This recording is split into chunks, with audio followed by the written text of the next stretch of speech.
కరివేపాకు పచ్చడి చేస్తున్నా చూడండి. కరివేపాకు పచ్చడికి కొంచెం ముందుగా బూల ముక్కలో నూనె పోసుకోవాలి. పోసుకుని కాసంత మినపప్పు, కాసంత జీలకర్ర, కాసంత ఇంగువ,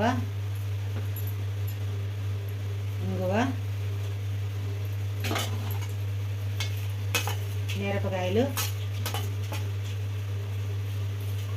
పచ్చిమిరపకాయలు వేసుకొని వేయించుకోవాలి. కరివేపాకు పచ్చడికి మినపప్పు, శనగపప్పు, జీలకర్ర, మిరపకాయలు, పచ్చిమిరపకాయలు. పచ్చడికి కావాల్సినవి నూనె వేసుకుని దాంట్లో పప్పు, మినపప్పు, జీలకర్ర, మిరపకాయలు, పచ్చిమిరపకాయలు, ఇంగువ వేసుకుని వేయించుకోవాలి. కరివేపాకు పచ్చడి తీసేసుకొని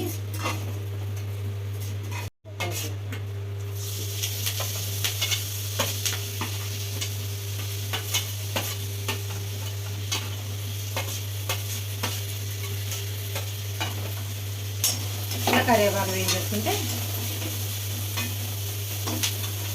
చిటికెడు పసుపు కూడా వేసుకోండి. చిటికెడు పసుపు, కరివేపాకు తీసేసుకోండి.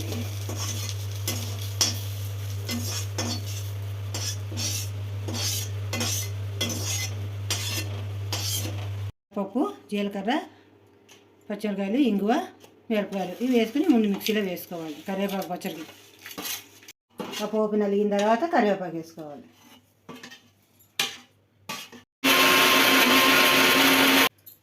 అదంతా అయ్యాక ఈ చింతపండు రసం పోసుకోండి. ఉంటే బెల్లం వేసుకోండి. కారంగా ఉండాలంటే కారంగా ఉంచేసుకోండి. లైట్గా వేసుకోండి. బెల్లం ఎక్కువ వేసుకోకండి, కారం పోతుంది, చప్పగా అయిపోతుంది. ఇది మళ్ళీ రుబ్బేసుకోవటమే.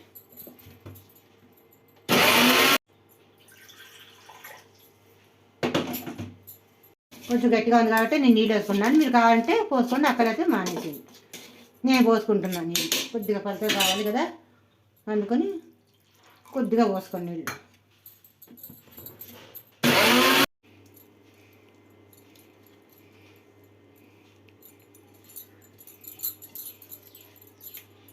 ఇది కరివేపాకు పచ్చడి వేసుకోండి. కాస్త ఇలా కలిపేసుకోండి, ఉప్పు వేసుకుని. కరివేపాకు పచ్చడి ఇలా చేసుకోండి. కారం కావాలంటే వేసుకోండి, ఇంకొంచెం కారం కానుకున్నాను, తీపి తగ్గించుకోండి.